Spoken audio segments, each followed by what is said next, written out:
Olá, tudo bem com vocês? Bom,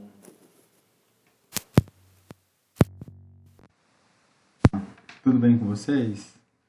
Vamos hoje conversar a respeito da estrutura e organização dos serviços de emergência, né, e urgência. Bom, para começar, nós temos que lembrar, né, que toda a organização dos serviços, baseado até nos vídeos que vocês viram, né, na página da disciplina no Moodle, levar em consideração todo o histórico da construção dos sistemas de saúde, né, até chegarmos, então, né, à criação, né, da rede de atenção às urgências e emergências. Bom, então, quando a gente fala da organização desse serviço, nós estamos falando que hoje o serviço de saúde, ele no Brasil, né, ele está apto a atender às diversas demandas que a população tem. Né, demandas do seguinte sentido, né, de emergências traumáticas, né, emergências clínicas, emergências obstétricas, psiquiátricas, pediátricas. Claro, tanto as emergências, como também todo o atendimento, né, e encaminhamento que um indivíduo possa ter. Então, ele pode, né, sofrer um acidente. Vamos colocar um acidente numa avenida, numa rua pública, enfim, ou qualquer outro local. Ele vai ser atendido pelo SAMU, vai ser levado até uma unidade, né, de saúde do SUS, né, e aí todo esse encaminhamento, né, todo esse atendimento, né, da demanda referente àquela situação que o indivíduo apresenta, o SUS ele tem que ser capaz de resolver. Então, se aquela unidade não tem capacidade de prover o atendimento, esse indivíduo vai ser transportado para uma outra unidade, né? Então, todo o sistema hoje está organizado para propiciar o atendimento amplo para toda a população. Bom, então, quando uma pessoa sofre um agravo, né, agudo, né, deve ser acolhido, como eu disse, aí pelo SUS, mais próximo da ocorrência, né, então é isso que a gente já comentou. Também já, segundo ponto também. Bom, como que esse serviço está hoje organizado? Em 4 componentes principais. Né? O componente pré-hospitalar fixo, o pré-hospitalar móvel, o de atendimento hospitalar e o pós-hospitalar. Vamos ver então o que é cada um deles. O componente pré-hospitalar fixo, né, ele é uma estrutura física, né, do componente pré-hospitalar, tá? Como a unidade básica de saúde, a unidade de saúde da família, os ambulatórios de especialidades, os serviços de apoio diagnóstico, para os casos de urgência, né, devem ser acolhidos, né, nesse ambiente previamente estabelecido e organizado também. Então, toda a equipe deve conhecer, né, a sala de atendimento às urgências, né, desse pré-hospitalar fixo, e os recursos organizados permitem o atendimento, né, até a estabilização, né, do paciente, do cliente, né, para que ele possa ser transferido de forma adequada para uma unidade de maior complexidade, caso haja essa necessidade, né, de atendimento dessa demanda de maior complexidade do paciente. Então, no componente pré-hospitalar físico, né, qual que é a atribuição aí da equipe de enfermagem? Então, organizar os materiais médicos hospitalares, aí, né, como o laringoscópio, né, as lâminas, cânula endotraqueal, enfim, todo o material que vai ser utilizado para o atendimento a esse paciente numa situação de urgência. Manter os dispositivos, né, disponíveis, aí, os medicamentos organizados em caso de parada cardiorrespiratória, né, insuficiência respiratória. Então, todos os materiais que a equipe vai utilizar nesse atendimento, né, talvez de maior gravidade, aí, né, quando o paciente já chega em parada cardiorrespiratória ou evolui para uma parada cardiorrespiratória dentro da sala de emergência. Então, os profissionais, médicos, enfermeiros, técnicos e auxiliares de enfermagem que atuam no pré-hospitalar fixo são capacitados para estabilizar e encaminhar adequadamente o cliente.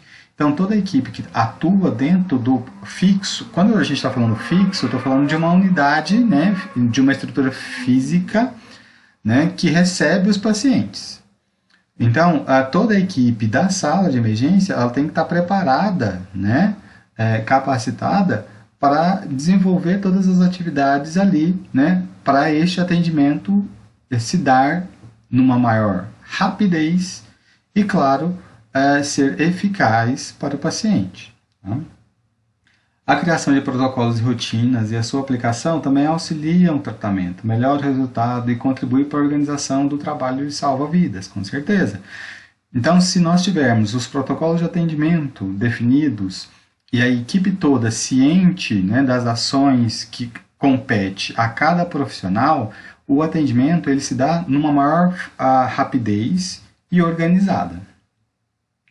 Então, a estrutura física, né, e a organização dos fluxos deve funcionar aí de forma integrada, né, agilizando o desenvolvimento do trabalho. Sempre necessário, né, para esses estabelecimentos os recursos, claro, né, para atendimento ao paciente grave.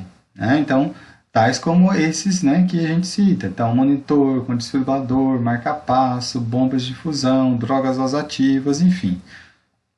Todos esses medicamentos e equipamentos.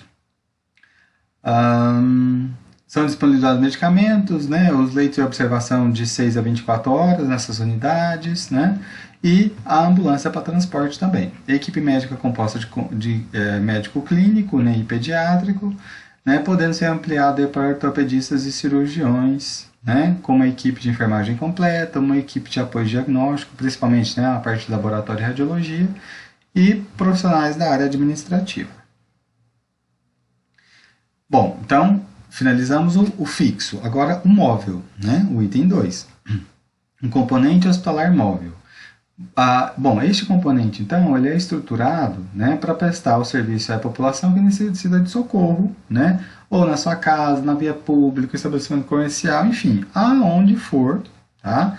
Aonde se der, né, a ocorrência, né, e aí, como eu disse, né, seja ela traumática, clínica, psiquiátrica, obstétrica, pediátrica, enfim, qualquer que for, envolvendo, né, os indivíduos, esse componente hospitalar fixo, ele tem essa função, né, de atendimento à população.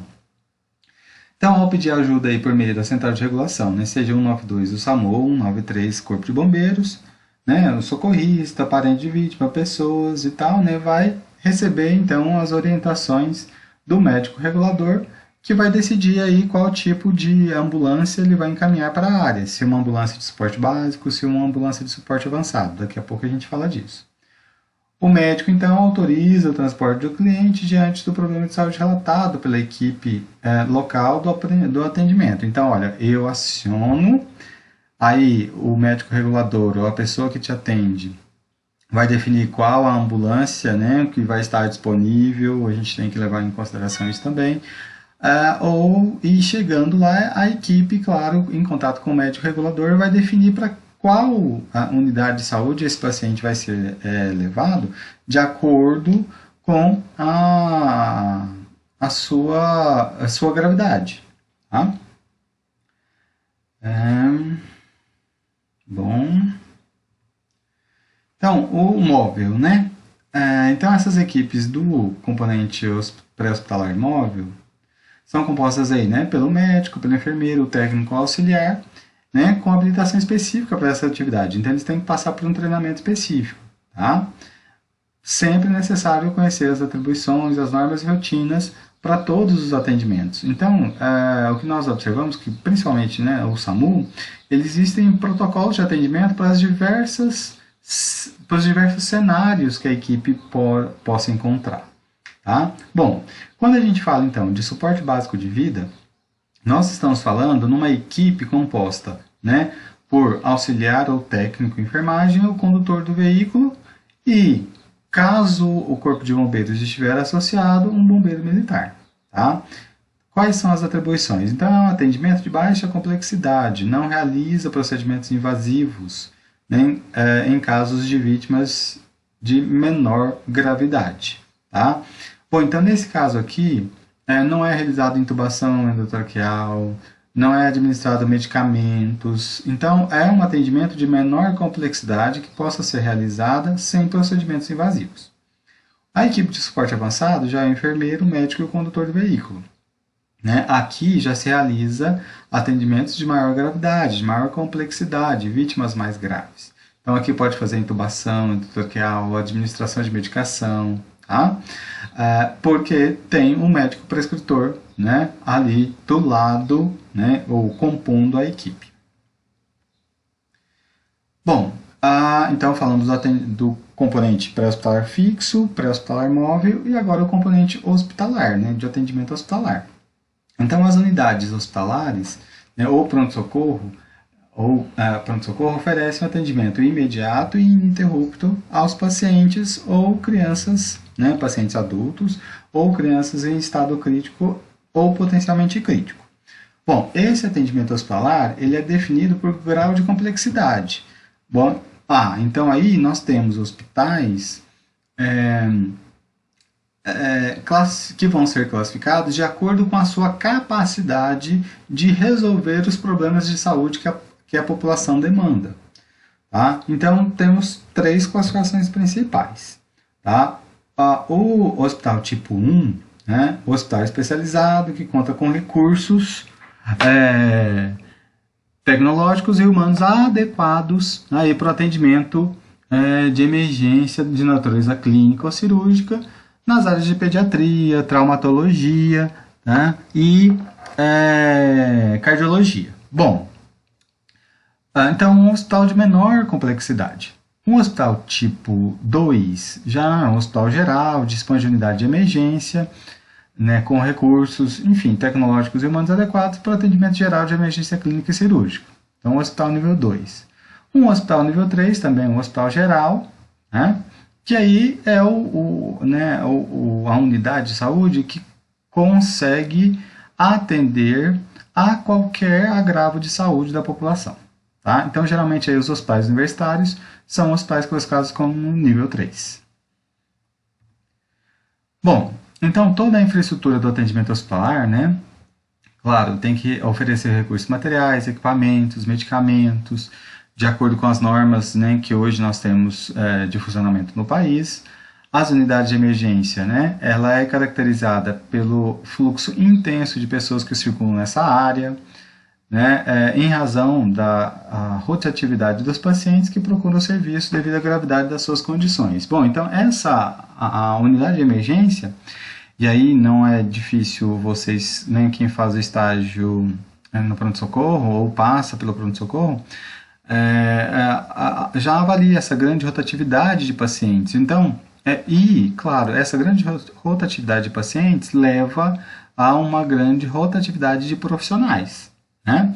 E ainda sendo um hospital-escola, nós temos todos os profissionais e os estudantes e docentes que participam, né, ou que desempenham as atividades do processo ensino-aprendizagem nessas áreas de emergência. Né? Então, claro, uma variedade de agravos, né, que esses pacientes apresentam, né, aí como eu coloquei a vocês, né, então existe uma diversidade de profissionais, enfim, e que o serviço tem que colocar disponível para atendimento à população naquele momento.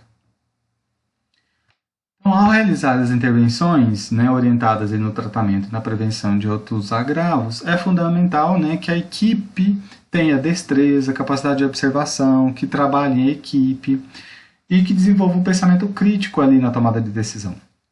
Então, o que significa isso aí? Olha, a equipe tem que estar muito coesa, tem que conhecer a equipe que atua ali na sala, né, na parte de emergência da unidade de saúde. Ela tem que conhecer todos os protocolos, tem que ser uma equipe coesa, né, que saiba qual é a responsabilidade de cada um. Então, qual é a responsabilidade da equipe de enfermagem, da equipe médica, da fisioterapia, para que no momento do atendimento, que é um momento estressante para todos, né, esse momento esse atendimento possa desenvolver com uma maior a facilidade, a agilidade, claro, trazendo benefício para o próprio paciente. Então, o processo de saúde, o processo de trabalho, né, nessa unidade de emergência requer aí, claro, uma sólida fundamentação científica e a prontidão no cumprimento imediato das atribuições por cada integrante da equipe de saúde que está realizando esse atendimento.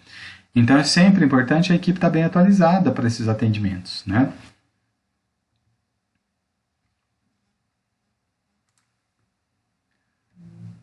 Bom, o pós-hospitalar é o quê, né? O pós-hospitalar, então, é a modalidade de atenção domiciliar. Né? Então, é aquele paciente que passou por exemplo, um caso de acidente vascular cerebral, né? Então, o paciente ele é atendido pelo atendimento pré-hospitalar móvel, vai ser levado para o hospitalar fixo, vai ser atendido na sala de emergência, né, de uma unidade de saúde, e aí vai fazer todos os exames, vai fazer a terapêutica, vai ficar internado numa clínica, exemplo desse hospital, ou se o hospital não tiver uma internação, esse nível de resolver o problema de saúde do paciente, ele vai para uma outra unidade que consegue resolver, então seja na mesma cidade ou, né, numa cidade que é referência para a região, tá? E depois que esse paciente sai do hospital, pode ser que seja ainda necessário um acompanhamento de saúde desse paciente pela equipe de saúde. E aí nós temos então, o componente pós-hospitalar, né, que vai trabalhar com atenção domiciliar, com hospital dia, né, e os projetos de reabilitação aí, voltados para os indivíduos que necessitam desse atendimento pós-hospitalar, em virtude de sequelas ou de completar aquele tratamento que naquele momento não precisaria ficar no ambiente hospitalar. Então que ele pode voltar para casa e continuar recebendo uma medicação por um período ainda, né? Mas que não teria necessidade de ele ficar hospitalizado, né? E a gente sabe que, né, cada período, né, que posterga a alta, né, de qualquer paciente, mais suscetível ele fica, né, às questões hospitalares, principalmente desenvolvimento de infecção hospitalar. Tá? Bom,